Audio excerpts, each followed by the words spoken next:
I'm Orlando Jones, and I just want you to know that the Moana Nui podcast will be starting soon. Stay tuned, yo. I'm Veronica Taylor, and from myself and Ash Ketchum, I just want to say, Moana Nui, I choose you!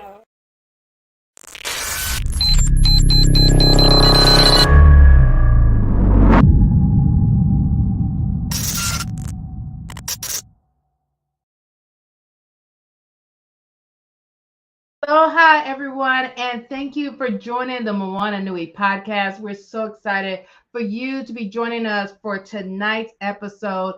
If you watch our series, every month at this time of the month, we have our Develop Your Talents episode with Sue Ann Hung with the Center for Asian Pacific American Women. We're so excited to talk about today's topic, but of course, before I introduce our guest, I wanted to give a few announcements.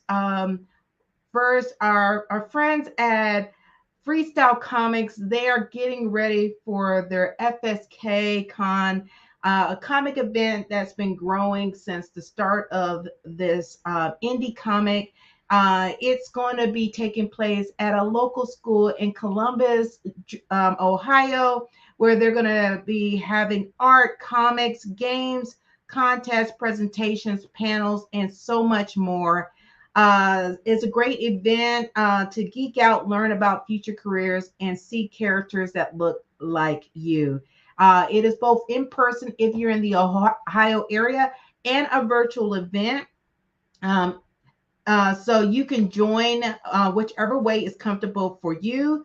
If you want to keep up to date of all the events that they will be having going on, you can go to their Facebook event page where you can follow that and get all the updates of everything going on, all the panels, and how you can watch virtually or attend in person. And also another quick announcement, starting today, our friend Cosplays by Shinobi has a new Kickstarter called Captain Zero Into the Abyss. They're doing a part 2 to this short film, and it's deeper dive into the world and the psyche of the main character. This is an animated series, and it stars Angela Ross, Keith David, Zoli Griggs, Cody Galloway, and Martin Toro, who are going to be voicing several characters in the series. So if you're a fan of any of those actors and actresses, definitely support this Kickstarter. It's going on now for the next 30 days to raise money to create the second part. And just go to the link that is in your comment section to check out the Kickstarter, learn more about it, and see how you can support. And now let's get ready to introduce our panel. First, we're going to introduce the fairy godmother of talent development. If you've watched our show before, she has been deemed this by the show and many others. She's a Wonder Woman of our time, doing so much within the community, helping develop so many women across the continent with her cohorts and her different programs and conferences. So please help me welcome Sue Ann Hung from the Center of Asian Pacific American Women. Welcome, Sue Ann. Hello, everyone. Thank you so much, Dana, for that wonderful introduction. I almost feel like I need an outfit for that fairy godmother situation. Yes, so we'll have to talk yes, about you it. do. Yeah, I'm like, I You don't even need know where that that came from. with a little Superman, symbol right there. Yeah. Well, I'm very excited. Tonight's episode is really, really with my friends, and Yes. so I can't wait to have this roundtable. But please go ahead and introduce these awesome ladies. Well, we're definitely excited about our round of our panelists that we have. The first panelist we have is Marcy Thomas. She is the Vice President, Portfolio Loan Manager with Grandbridge Real Estate Capital LLC. Uh, and she's been with them for 23 plus years of, she has 23 plus years of experience in commercial loan servicing, assets, and portfolio management. She also is a United Way VIP alumni, board member of the Gulf Women Mean Business Foundation, and a volunteer with the Family Selection Committee for Atlanta Habitat for Humanity. Uh, and of course, she is involved with so many other things in the past, including the board of the Georgia Center of Deaf and Hard of Hearing, Member Services Committee of the Southeast Real Estate Investment Advisory Council, and so much more. So please help me welcome Marcy Thomas. Woohoo! Thank you for the warm welcome, Dana, and thank you for the opportunity to be here. Thank you for being here. And our next panelist is Melva Holt. She is the CEO and founder of Pace Leadership, and she is an experienced HR executive with over 18 years of corporate experience within the consumer products and industrial distribution industries. She is a CIF accredited associate certified coach and a certified master coach through the Center of Coaching certification. She also has a Hogan assessment, 5 behaviors, and a Rejuve certification provider. So please help me welcome Melva Holt back to the show again. Hi, thanks for having me. Happy to be here. Thank you for that welcome. You. Welcome again. And last but certainly not least, our third panelist is Jennifer Kinzinger. She has spent 32 years at State Farm's. Sorry, there's a gnat. State Farm. And she was at State Farms in various leadership and corporate roles in the United States and Canada. As a leader and mentor, she had a passion for developing talent and leading effective, engaging, and productive teams. She has successfully executed and led employees through several large organizational changes while maintaining a focus on outstanding customer service. And right now, she is tackling a new career in her life. She is enjoying the new career of retirement. Let us welcome Jennifer to the show tonight. Welcome, Jennifer. Thank you. I'm very excited to be here. Sue Ann is not letting me retire, obviously. So I'm here to spend some time with you guys tonight, and I'm really excited about it. Well, you're just retired from corporate America. You're now in a different form of a new career now. Absolutely, 100%, and it's great. Awesome. Well, I'm going to go ahead and hand it over to Sue Ann so we can dive in to the what are the gotta haves for the job and career. Hand it over to you, Sue Ann. Thank you so much, Dana. And everyone, just so you know why I actually invited these 3 amazing leaders tonight is because they all have a very different path, and they have different ways of how they've gotten to where they've got to. So I wanted them to share their story, because what I'm finding is that there is no one way to get somewhere in terms of your career, but there is some things that are important, I think, to consider when you're thinking about a job or career, and the fact that there are things that ignite your passions. And you're going to see that with our panelists tonight. So let me start off with Marcy first. Marcy, can you share with the group just your personal background first, and maybe a little bit about your family, just get us started? Sure. Thanks, Sue Ann. I'll tell you, I'm a late bloomer, and I'm always the junior person in the room, which is a blessing to soak up the energy and learn from so many wonderful people in my career. I started in commercial real estate 20 something years ago, knowing nothing about commercial real estate, but had people in the organization to teach me. I'm not a job hopper, so my 20 something years have spanned only 2 companies, but with acquisitions and mergers, it's had various different names, but really only 2 companies over this time, but not 2 jobs, not 2 roles, but just staying dedicated to those companies. Um, in that time, I did not have my undergrad degree. I was always quite embarrassed that I hadn't finished. So I just stuck to it and got my undergrad at 40 and decided that time is scarce. So I'm not going to spend any more time in the classroom pursuing my master's or anything further. I probably should have 3 PhDs with all the credit hours I have over those years. But I took on getting my designations in the industry that I'm in and doing that to be the subject matter expert and surrounding myself again with people that laid the groundwork before me.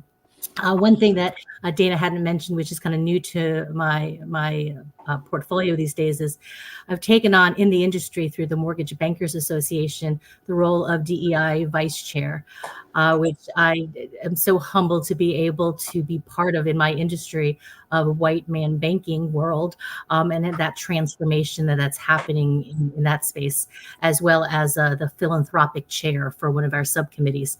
So I've learned in all of these years that service leads, that I did not get here without people assisting me. So in my pursuit of the next chapter of my career is helping next generation through mentoring and giving back of time and talent.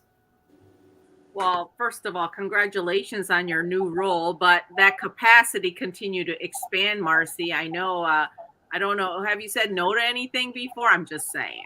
I do. When I step back, you take one step back, and I get 2 more things added to my plate.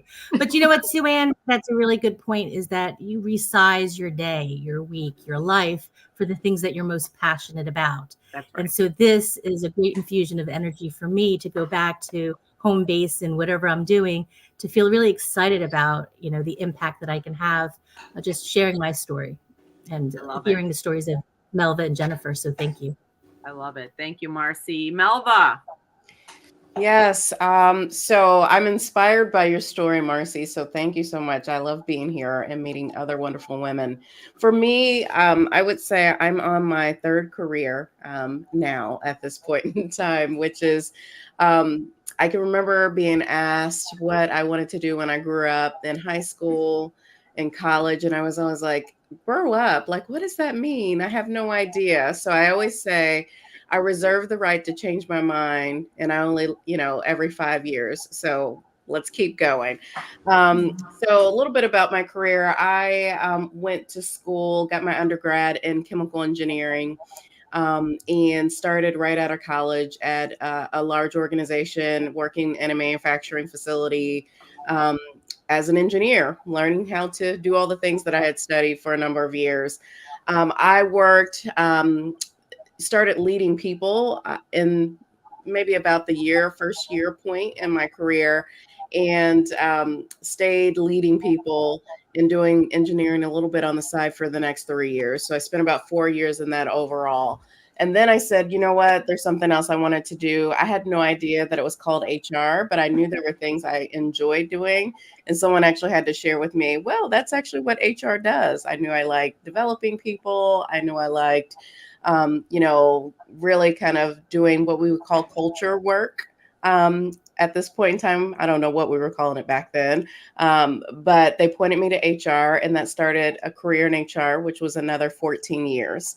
And then just over 3.5 years ago, I left corporate America to start my own leadership development firm. And so that's what I do today. And for me, it's all about how do I help people reach their potential, and specifically, how do I grow organizations and help them build cultures of accountability and inclusion through empowering and skilling up their mid-level managers. Because all those 18 years that I spent, what I saw over and over was there's such an opportunity to serve a group that doesn't get served very often. And so that's my passion. And so Marcy, you said, you know, you kind of resize things to fit where your passions are. And I totally agree with that. I talk about I'm intentionally busy. I'm very intentional with my time. I have 3 kids, husband as well. So there's a lot going on for me most of the time. But I really like showing up in places where I feel like I can help others grow and be who they need to be based on their true desires. So that's a little bit about me. Thank you, Melva. I love the fact that you've deliberately pivoted, and we're going to hear more about that. But also, she did not mention she has twin girls, and I got a chance to see one of them dance a couple weeks ago. So that was amazing. So, Jennifer, let's share about your story. Now, I know you didn't expect to be in front of a camera again, but you know, once That's you're in my okay. circle, you know, I pull you in and you don't get out, right? I know it's one of those things, and I'm used to it by now. I've known you a long time. And so a little bit like Marcy in the fact of 1 or 2 companies, I really worked for State Farm for 32 years, but in many capacities. I started out my career out of college, and I was not a specific major. So I was a political science major. So what do you do with that, right? Law school, or who the heck knows? So at the time I came to State Farm, I really didn't know what I wanted, right? You're young, you're, 21, 22 years old. And I was like, oh, it's a job. I think I can do that. I'm not really sure what it is, but let's go. And I ended up in an organization and in a place that I found primarily in the claims department that I loved. It ignited the customer service piece of me. I was working with people, climbed some roofs in the early days, and heaven forbid we'll never do that again. But I found within that organization a culture that worked to develop people. And that was something that was important to me as well. And I like to pay that forward. And I think throughout my career, that was the thing I always tried to do. I went into leadership pretty early in my career and then moved through. I couldn't hold a job. That was always my joke when I moved to a new one is, well, I can't hold a job. I held one for a few years. Now I've moved on to another, but it was amazing opportunities. And I got a chance to see different parts of the organization. I got to interact with different people. You had to make a lot of choices along the way. And that's one of the things I think, especially as people get into their mid-careers, they start to look at what matters to me, what makes me feel good about coming to work every day. And, you hit that. I hit that point in my career where I was like, where do I want to go with this?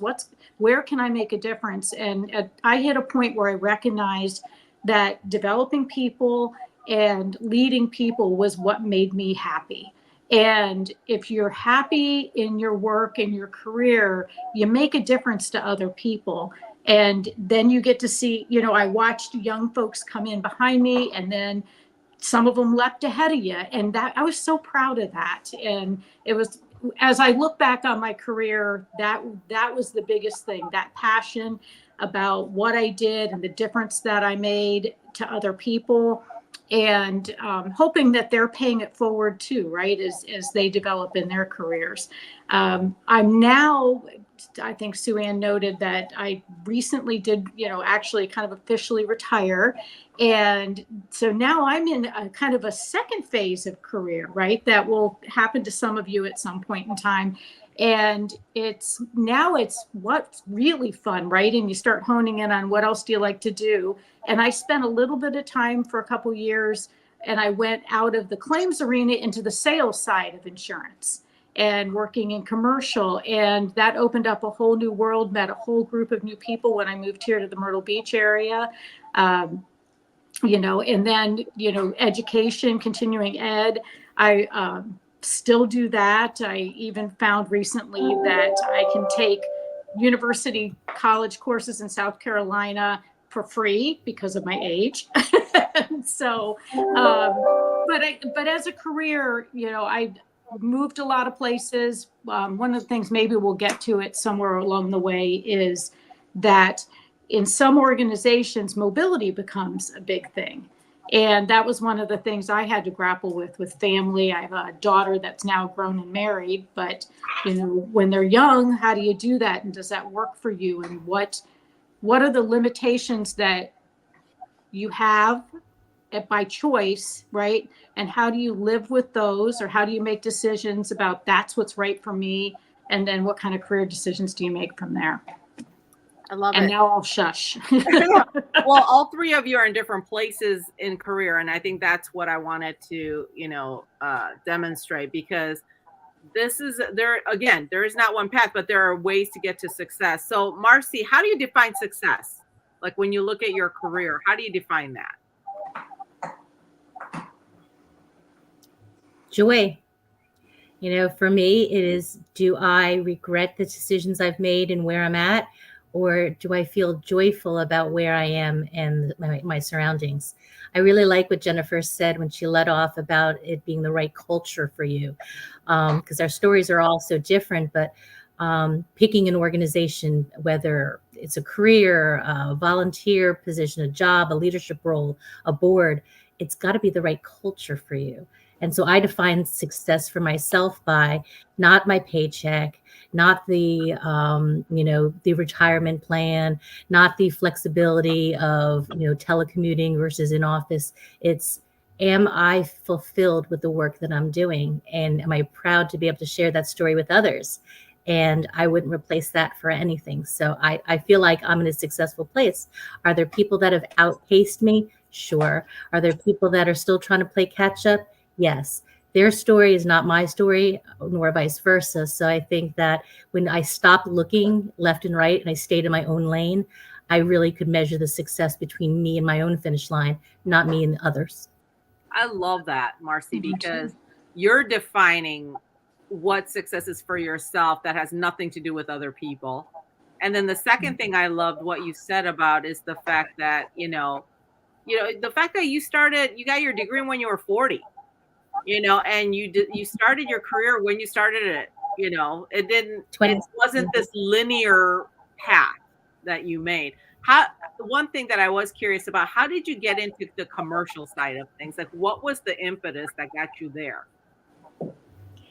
So my hand was kind of forced. I started off in residential customer service, and as most financial institutions and banks do, mergers, my position was going away, and I had just moved to Atlanta. So I'm thinking to myself, do I really want to move up to Virginia right now? I don't know anybody. It was scary. So for the right position, I guess further along in your career, you take those chances and turn them into opportunities. But I was bright-eyed and bushy-tailed, didn't know anything about anything. And so there was an opportunity to move from commercial, from residential.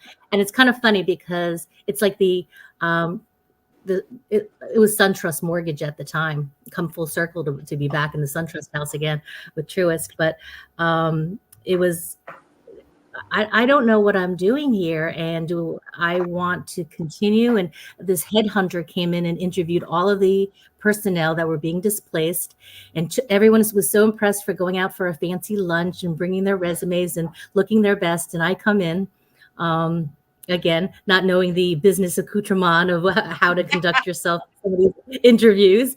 And the question is, where do I see myself in 5 years? And I was like, are you kidding me? I'm like, not even 25 yet. I don't know where I see myself in 5 days. But what I'm hoping for is to have a 20-year anniversary lunch with a company one day. And the woman just wrote me off and just dismissed me as being just ridiculous. And I said, wait a second. I never said I want to do the same job for 20 years. I said, I'd like the opportunity for a partnership. If it's mutually beneficial in a right to work state like Georgia, why can't I stay and celebrate a successful career? And she did not place me at the organization where she was placing everyone else. One of the VPs at SunTrust was coming over to commercial. I had worked on one project with him to help a client. This was when we had microfilm and microfiche and go back and research loan histories with all of them. And I was committed to not punching the clock, get the job done, find the situation, the problem for the client. And he was impressed by one interaction, one project together, that he sent my resume over and got me an interview. So that's how I took the leap, starting something I never imagined would turn into where I am today. I love it. I love that because, the fact that you shined and somebody noticed and recognized, and that was a huge opportunity. So I love that. And there are people who write you off, and it's unfortunate, but they don't go deeper into the beyond the surface, right? And the So true thing here, Sue Ann, is you shine when you're not expecting to, when you are your authentic self and doing the best job. If I had tried to, if I had been looking to impress others, I mean, people see through that automatically, I think. And she knew I was going to be a flight risk. She knew I'm going to send these people to this company. She's going to call me every single day when she gets laid off in 60 days from now and say, this is not a 20-year luncheon, lady. So it happened for a reason. I love that. Melva, how do you define success in your career? It's pretty similar to what Marcy said. For me, it's do I feel like I'm always looking for two things wherever I am at that point. I'm looking for, am I in a position where I feel like I can truly, offer something, offer my skills, offer something that's going to help the organization or help, people in a meaningful way. So I need to be able to contribute at the level I feel like I can contribute at that point in time. And then two, what am I learning? Am I in a position of learning? And so, I spent 14 years at one organization and navigated, I don't even know how many jobs I had, but every 18 months to 3 years, I was in a new role. And so that was the way the organization operated. It was exciting. It was fun. I honestly thought, what will I do when I have to hold a job for longer than like 3 years? So I hear you, Jennifer, on that. I didn't know what that was going to be like. And moving, I was always just looking for, what are the tools? Like, what are the new things I'm going to learn? And what are the tools that I'll leave that position with on the back end? And so it really kind of helped me keep focused. So for me, that success is always depending on, can I say that I was able to, use my skills to the fullest? And on the opposite side, did I learn something? I love that. It's I'm giving you my best, and then the learning, the connections, and the contributions, that it makes a huge difference. Jennifer, how about you? So I'm pretty similar to Melva in the learning, and success for me was the difference I made with people. If I didn't feel like I was making a difference in the people that I worked with lives, I didn't feel like I was doing enough. And so I always felt really good about that. Success for me was also always being able to learn. And I talked a minute ago about I'm still looking to learn. It doesn't matter. I got my master's degree in my 50s. State Farm offered immense opportunities, kind of like you've got the CCIM and CCMS, Marcy, right? I had alphabet soup behind my name as well. I guess I could have put that up there, but I did extensive continuing education in my career. So so success for me was I was happy, and I'll throw in my family was happy, right? Because all throughout my career, and I think a lot of people face this, is if that you want all those parts of your lives to work well together, right? Because if they don't, it makes things pretty tough. So my success not only was my career was great, and I loved my job, I loved the people like Sue Ann that I worked with. I have relationships and friendships for the rest of my life now because of who I met and who I worked with. But it also encompassed my family as well. It was really important. I took a pause in moving up, if you want to call it, during the years my daughter was in junior high and high school. And I knew at that time when I made that decision to pause that was a 5-6 year pause, and you could get passed by in those times. But I was really good with that decision, and it was okay. And a month after she graduated high school, we were off again. I got promoted and off I went. But during that time, I was very deliberate about continuing to push myself and offer to do new things and help with different projects. But so success was all those things, right? It was learning, it was balancing that with my family, and then just a pure passion and love for what I did and the people that I worked with. It's about creating the whole life, is what I'm hearing you say. It is, Not just a career. It is. Yeah, absolutely.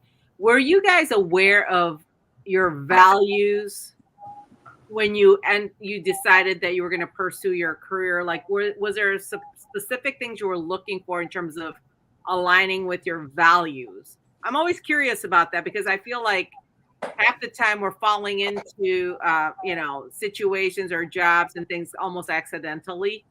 But I'm curious if you guys really thought about that as you were pursuing your career. So whoever wants to answer that first.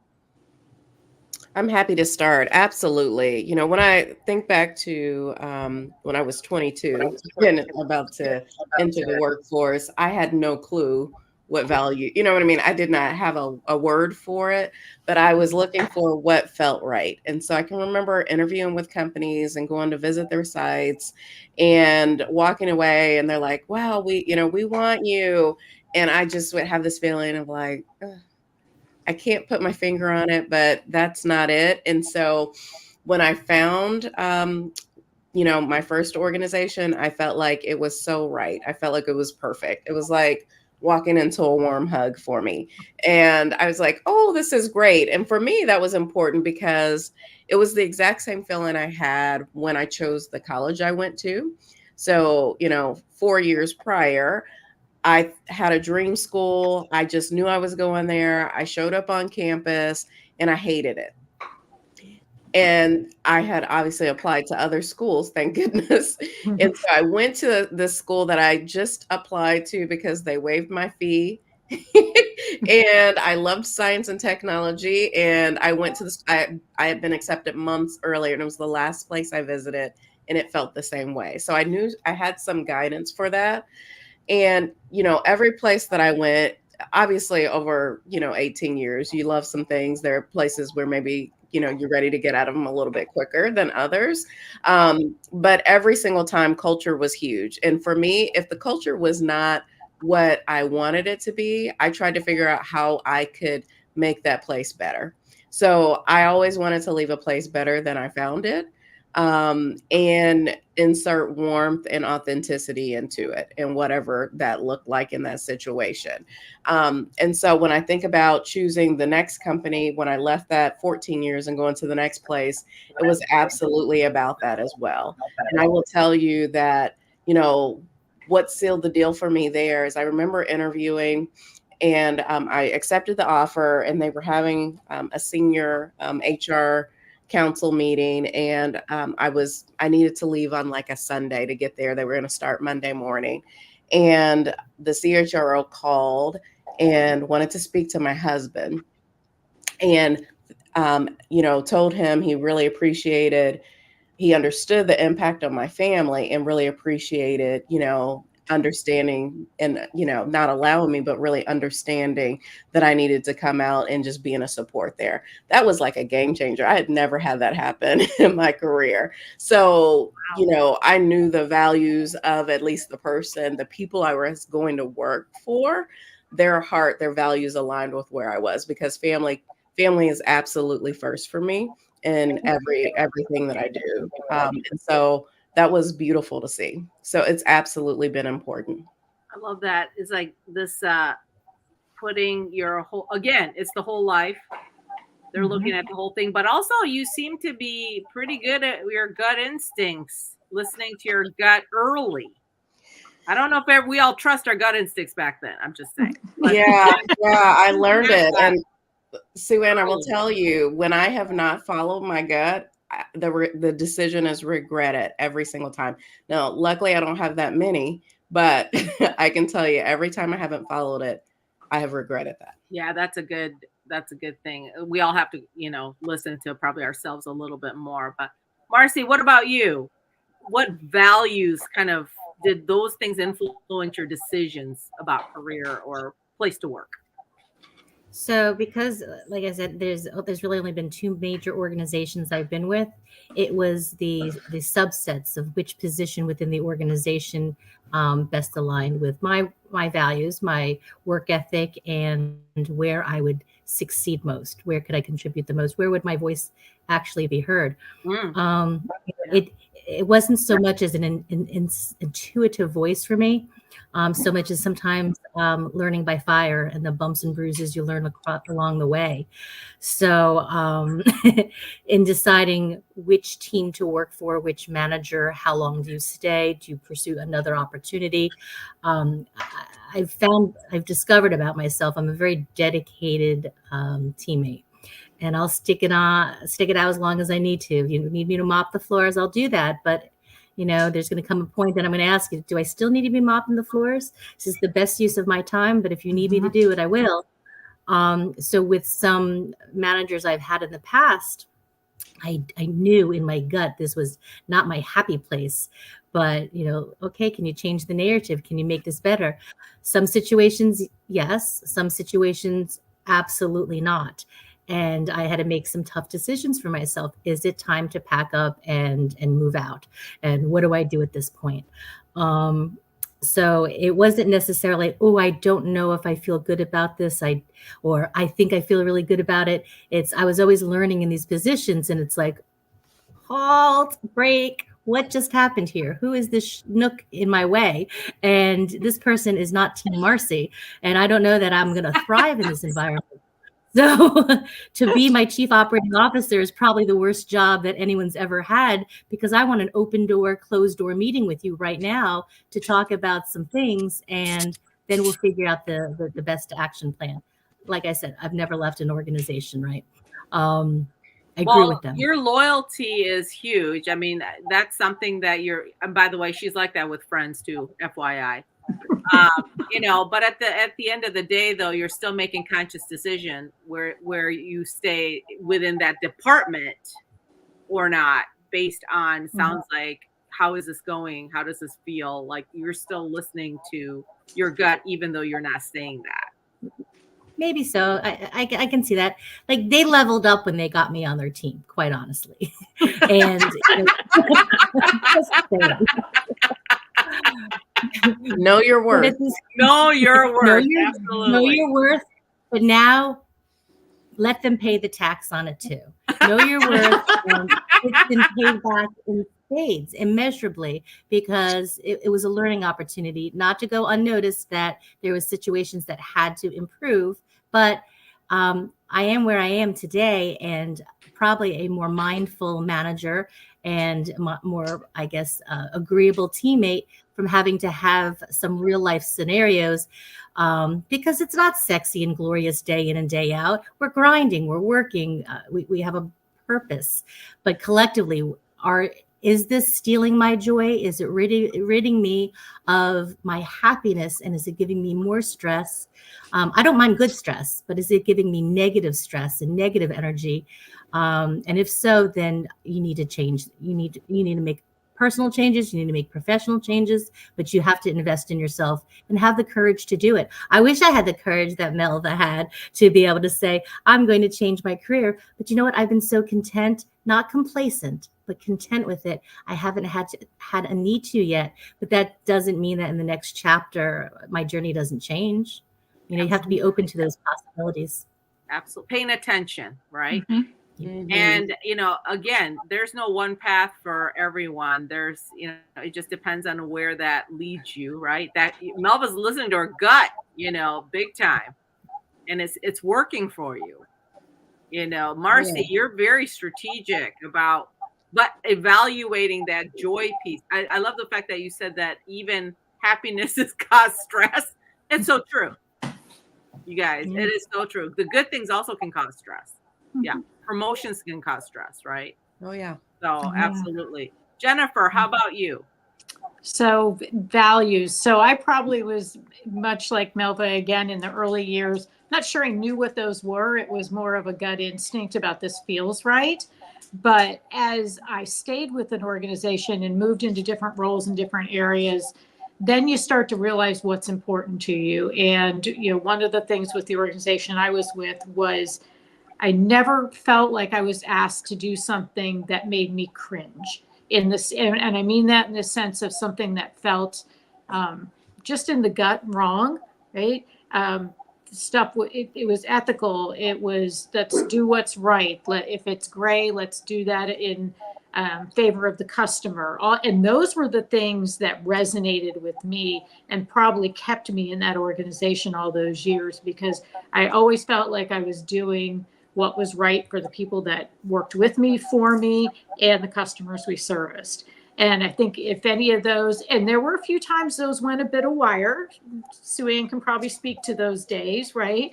And it didn't feel good. And there was a couple times where I said, ooh, if something doesn't change, I'm not sure that how much longer this is going to last, right? Because then you start to feel that stress, and it's not the good stress. It's the difficult stress. But then that's where you dug into yourself, and either you were going to make a decision to do something else, or you were going to do probably what I did, is I said, okay, well then how can I influence and make a difference?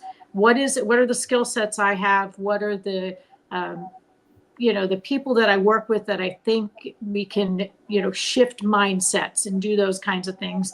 And I think those were the ways that I then kind of got back to the place where everything felt aligned with my values again. Yeah. And I was able to do that. So it, again, went into this lengthy career. Also I don't know if it's values so much, but it's back to that, what brings you joy. And I had, a few jobs along the way that, I was like, yeah, this is okay. And I know I'm learning a lot, but I also know I've got to start looking for another opportunity, because this is not the place for me to stay. This does not, either I think I'm going to hit a wall in learning. I always go back to learning because that's just what makes me happy.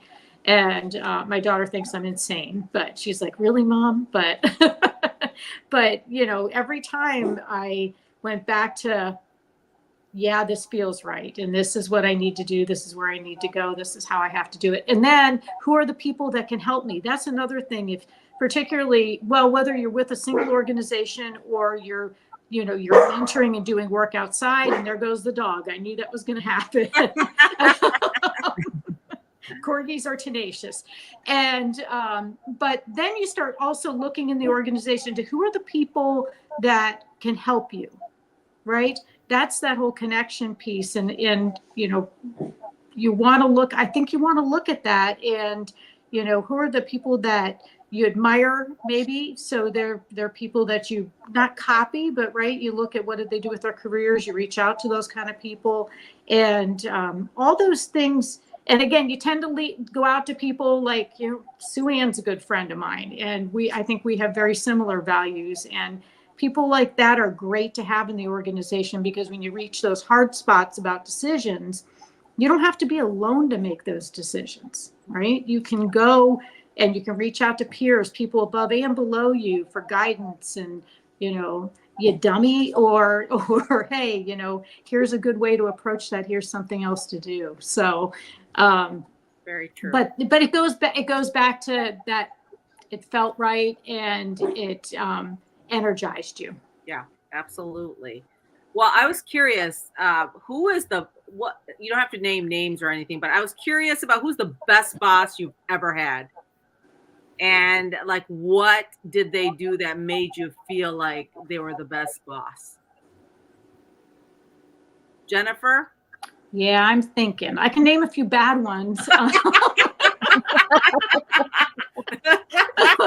Well, we can talk about that too, but yeah, you know what? The one in particular that I can think of in my career was always encouraging and always pushing, right? So just didn't tell you did a good job, said you do a great job, but they were also very honest about, here's where you have more potential that you're not realizing yet. Mm-hmm. And how can we get you there? But you did a road of self-discovery to get there. Didn't give you the answers, maybe helped, when you got stuck. But the best one I ever had, I did those kinds of things, and it made a huge difference. Yeah, they pushed you a little further than you probably would have, right? Yes. Marcy, Mhm. how about you? Who's the best? Who's kind of a boss, kind of literally the best? So this is going to be me being vulnerable, Sue Ann. No sunglasses on my head, not hiding behind anything, just me sharing. Which for me is kind of hard. I know I'm so like I clench it, right? And I don't let people into a personal side of me a lot of times, but I'll say it's my current manager and my previous manager before him. I was reassigned back in March of this year, realigned portfolios, things change in financial institutions constantly. But what I have learned coming out of the COVID hibernation is that I really am more introverted than I thought. So a socially extroverted introvert, I need a lot of downtime, quiet time. I need time to process my thoughts on things. So sensory overload has just kind of taken over for me, my anxiety and a little PTSD. I can share this because it's October and it's Employee Disability Awareness Month. But there are different challenges I'm faced with today that I hadn't dealt with years before.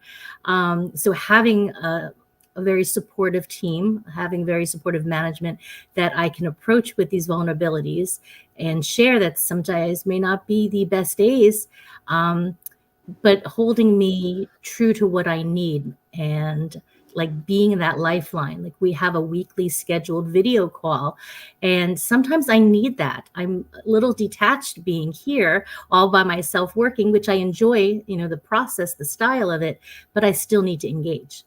I just don't need an overwhelming situation. If we have a conference, I need to know that, and I'm speaking on a panel, it's going to go great. I'll have somebody there supporting me, but I'm going to need to have a few days of decompression time. Like I can't just constantly be on go and be on.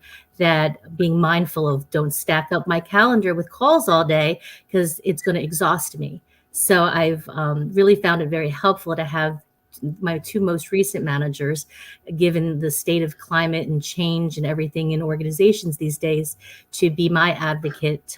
I can thrive, I can perform better because I have someone who I can talk to who understands and is compassionate in ways that I think that we weren't years and years ago. Marcy, you bring up something that I was at a NAP event today, and one of the speakers said, a lot of times corporations look at people like assets versus people. And what you're bringing out is the fact that you're addressing the person first. And that person has all kinds of things going on. And to be able to be sensitive to those needs so that they can be at their best. I think that's huge. I think that especially after COVID, that's almost should be a requirement, but thanks for sharing and being vulnerable. I appreciate that.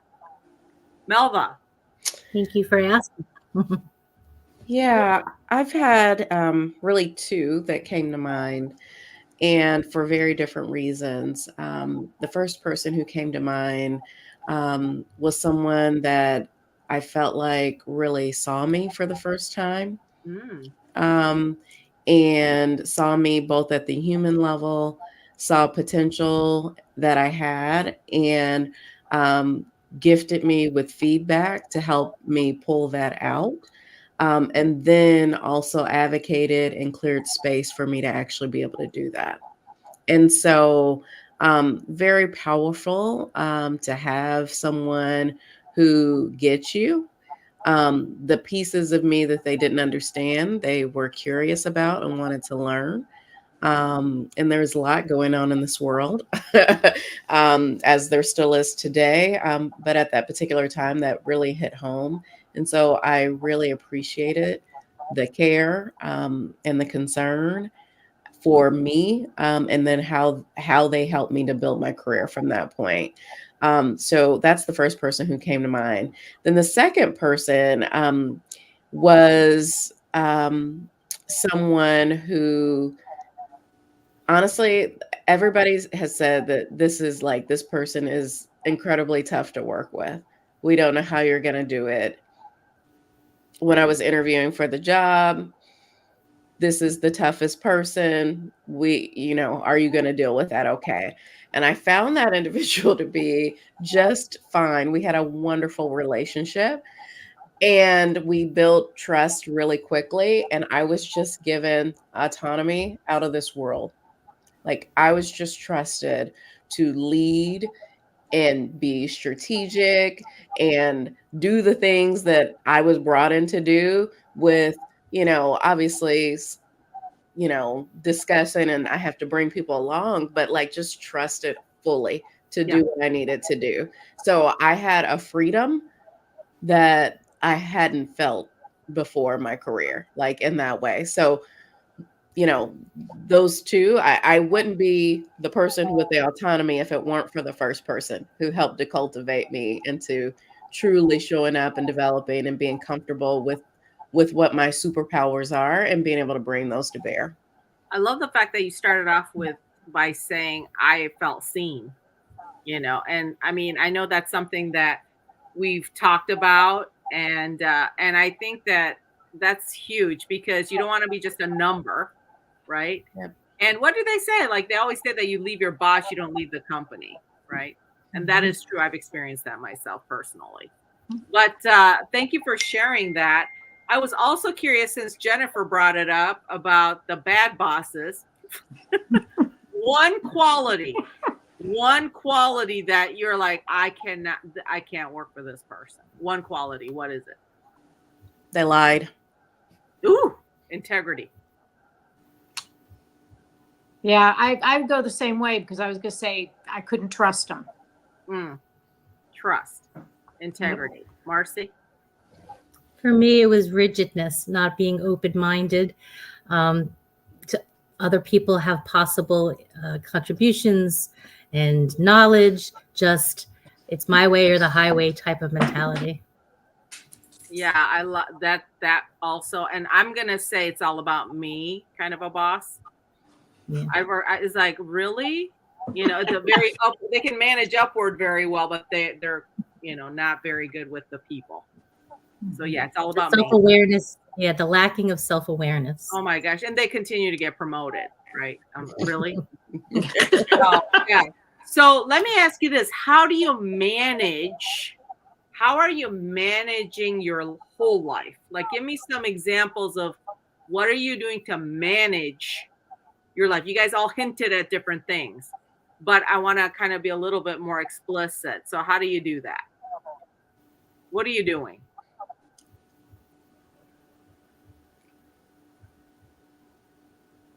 Nobody's managing their life. Okay. No, it's a complete disaster. It's not a disaster. It's a kaplama. Okay. How are you? Give me an example of how are you doing it? So I talked about this a little bit earlier about this intentionality that I have to my time. And I've definitely felt like at different times my life was out of balance. And my family suffered for those times when my life was out of balance. Because unfortunately, it was never out of balance the other way, right? And so the reason I was hesitating to speak first is because, right, I own my own company now. So I am in complete control of my time. And early on in this thing, I remember having a day where I was just like, oh, that felt like very corporate like. Like I just was drained and I was over programmed for the day and go. And I sat with myself and said, the only reason that can happen is if you do it. Like nobody else is doing it to you at this point. I allowed that to happen. And so I had to get really clear and serious with myself on, so I'm building the life that I want. And so I build the life that I want. So I've mentioned my family. Sue Ann mentioned that I have twin daughters and a son. So there's three of them, all teenagers who are very busy in life right now. And, my husband and I are running businesses and we are just on the go all the time. But when you look at my calendar, what has to be done for family is blocked and it is protected sacredly. I also have my time protected so I can have peace of mind. So I'm not run ragged between, you know, delivering for clients, running a business, family, but to make sure that I take care of myself within that as well. So for me, it really is being true to what I need, understanding where I am, knowing what my quirks are. I know when my high energy levels are, and I protect those so I can be creative within them. I know, like, hey, I need to be here with my kids, so I'm not, skirting up. I protect that time. Occasionally, if I'm out of town or something, I have to deal within that. But I don't want to look back on this period and regret that I didn't show up as the mother and the wife that I wanted to be. So, I live and die by my calendar. I protect it, and I put in there what's important. Yeah, I love it. And that intentionality, I mean, the calendar can be used as a tool, to your point. And I think if that, a lot of people may not use that intentionally, and it could help. Absolutely. Yeah, I absolutely. can't even imagine. I put everything on there. Things are color coded. So when I look at it, like I have a sense of what's going on in my day. Is this a high client delivery day? Like, do I have a lot of meetings today? Am I like just in my creative zone today? So at a glance, I know love what I'm doing. I like it. Marcy. I am learning to be gentle with myself, learning to define my boundaries, softening them so that it's not so aggressive when I need to say something. I have to put myself in timeout because you can't always put other people in timeout. So I'm learning to put myself in timeout, and I'm still practicing this, but then I'll emerge. And so, really for me, it's focusing, like Melva said, when's my high time? When do I know that I can rock and roll something? And then, prioritizing that, my to-dos, my must-to-dos. And in my must-to-dos is my network, my support group, and making some smart decisions about when to change things around, because everybody needs a little Marcy in their life, but not everybody deserves it. So sometimes I have to put them on the sidelines. And that's okay, because it's mutually beneficial that way. If I know that I'm not going to be at my best, mentally, emotionally, if I'm not going to be present to show up, then I need to put myself in timeout. I had a question, like I guess it was maybe last summer, and a high school girlfriend of mine addressed this. I've had a lot of loss in my life over recent years. And I said, I don't have any children. Like, what is my legacy? I don't have any. Like, I borrow all my friends' kids. And they're like, no, Marcy, you're missing it. That your legacy is how you've made people feel. And all of the people in your life, whether they're colleagues, coworkers, volunteers, friends. And I thought about that. I said, it's not the work that we do. That's, it's living and, bringing myself, my A game, to work, to volunteering, to friendships, showing up, and being present in the moment. All of us on this call today, phones down, completely like engrossed in the conversation, because it was an hour of meaningful enrichment time.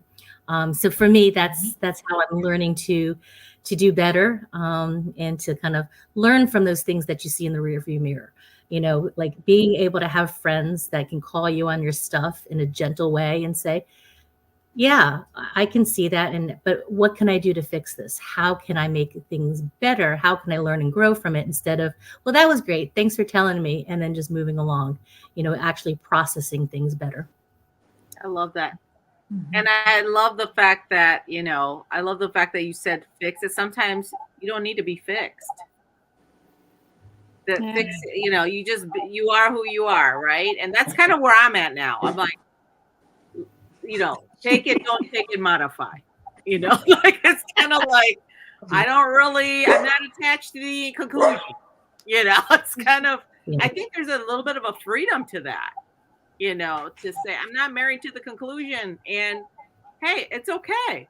and I'm, you do you, and I don't know, it's just a different place for me. So I complete that Mixing it up. reservation. Yeah, mixing it up. And my bucket list, which was 100 things, I shrunk it. What's my top 20 things? Let me actually cross something off that list before I add more things that will never get done or seen. So being realistic with myself. Yeah. Sometimes more is just more. Yeah. Right? Yeah. You don't need to be in a race. Right? Right. Yeah, that's right. Jennifer, what about you? So mine was a God, what were we talking about? No. So mine was balancing family and work, right? And I was also very deliberate about. I have one daughter, and I had a lot of demands in the jobs that I held. But I didn't miss anything unless there was just really no other choice, right? You're out of town or something. I was very, very deliberate about that time and balancing that with work. Don't get me wrong. I worked a lot of long hours and weekends and everything else, but I did it. I felt for the most part on my own terms. And a lot of that was learning how to organize my time and how to manage it and what tasks were important and made a difference and which ones could you eliminate, right? A lot of people, sometimes you get caught up in got to do this. And in reality, you probably had to do 3 of those things, not 10 of them. And I got more and more deliberate as the years went by. Some of that's experience, but I was very deliberate about that. And then balancing that with my family was a huge priority. And, if it didn't work around them, then I was like, okay, now we have to go to plan B and think of something else. And I also am like you, Marcy, and I can be on, but I'm an introvert at heart too. And I need my downtime. When we would go to those those conferences and things, I'd get home and I would be exhausted. And I learned that about myself, and I gave myself that space to just go, okay. And then you recharge and then you go at it again. Absolutely. Yeah. All right, you guys, can you believe it's already 9:30? What, really? Where did the time go? So I'm going to say gotta have, since the whole title of this session was the gotta have. What's your one gotta have? Marcy, what's your one gotta have? Gotta have in a workplace or in what? In life? In life. Gotta have. Joyful peace. Ooh, joyful peace. I love it. Melva, Freedom. Okay, I'm not going to start singing on the podcast. All right, Jennifer. Happiness. Yep. And I'm going to say a whole life. So with that, everyone, aren't these women absolutely incredible? This is why I have them as friends, as well as, professional leaders, obviously wonderful, but they're personally my friends. So with that, Dana, come on back. And I can't believe it. Another conversation. It just went so fast. Exactly.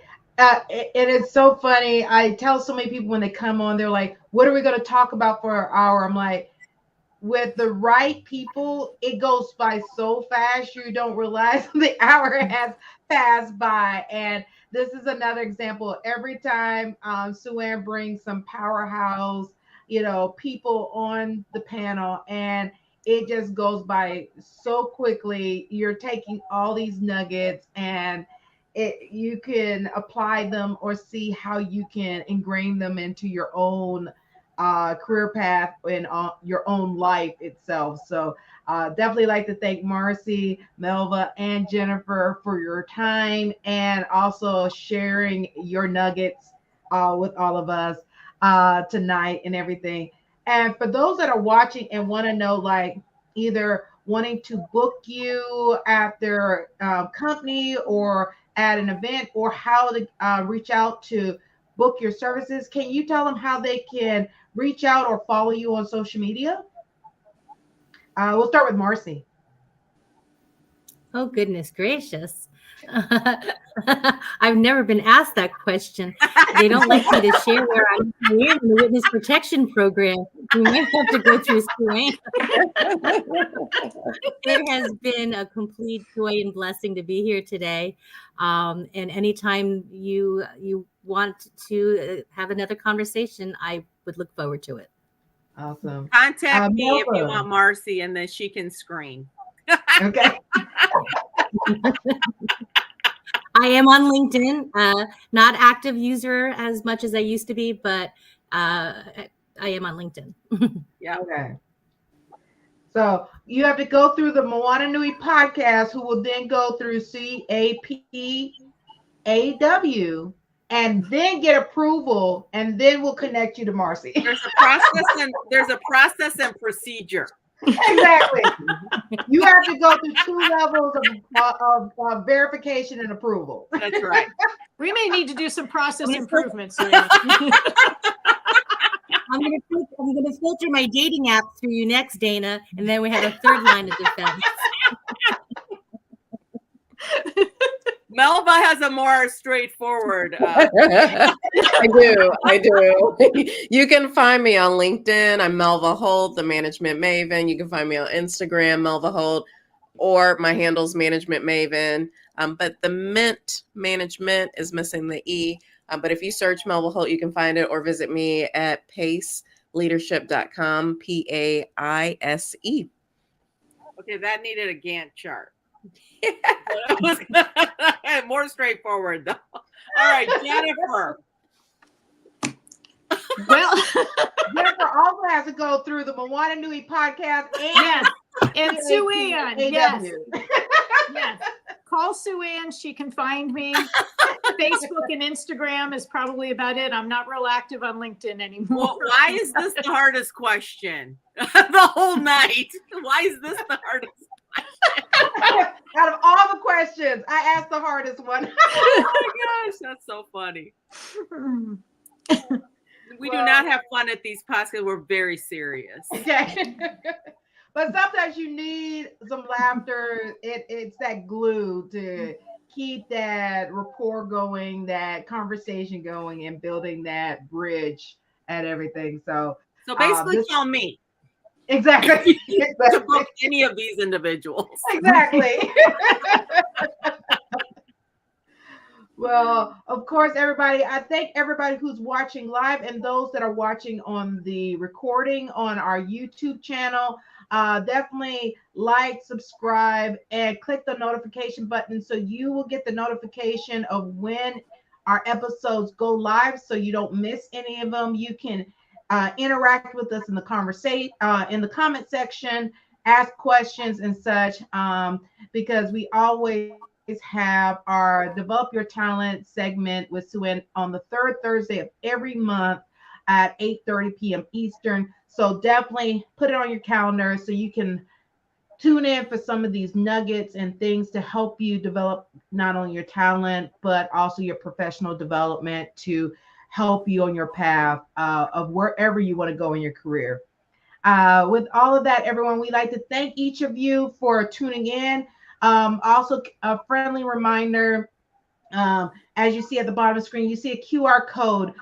Scan that. That QR code is with a local organization in Maui that is boots on the ground, helping the families that are affected by the fires in Maui, and helping those families with getting the items that they need and helping them through this process. It is not a short-term thing. This is going to be years to come to rebuild Lahaina and everything, and helping those families to get back to where they were. A lot of them, they can only stay in the temporary places for sometimes days, maybe a week at a time, and they have to relocate. So these families in the last month has been relocated 4 different times while trying to still get their homes back that was lost in the fire. So if you have it in your heart to donate or even do research of some of the stuff that they need help with and connect them to other organizations that can help, please scan that and reach out to the organization that is there. That way you can ensure your money and anything you're doing is going straight to those families in Maui that desperately need it. But everyone, we'd like to thank you for tuning in with the Moana Nui podcast. We stream live every Thursday at 7 p.m. and 8:30 p.m. every Thursday. We look forward to seeing you next week. And everybody, we hope you have a great evening and have a wonderful weekend. Everyone, bye, everyone.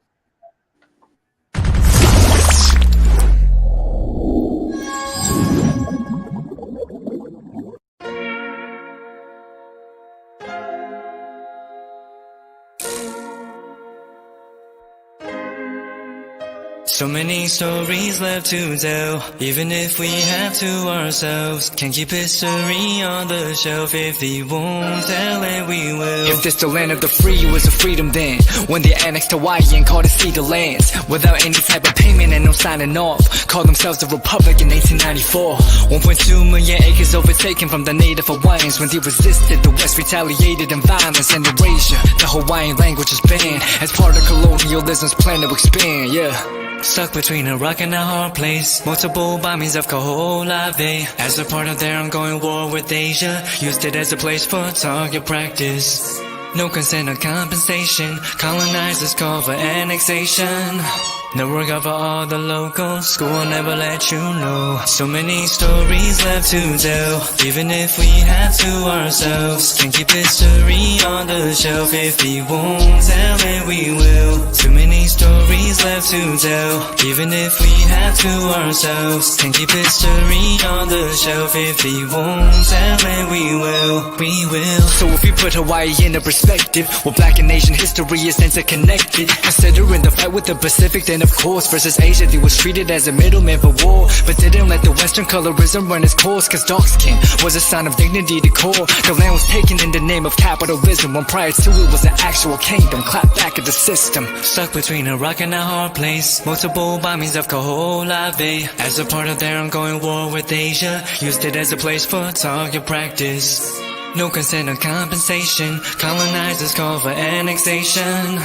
No work out for all the locals. School will never let you know. So many stories left to tell, even if we have to ourselves. Can't keep history on the shelf. If we won't tell it, we will. Too many stories left to tell, even if we have to ourselves. Can't keep history on the shelf. If we won't tell it, we will. So many stories left to tell, even if we have to ourselves. Can't keep history on the shelf. If we won't tell it, we will. Too many stories left to tell, even if we have to ourselves. Can't keep history on the shelf. If we won't tell it, we will. We will.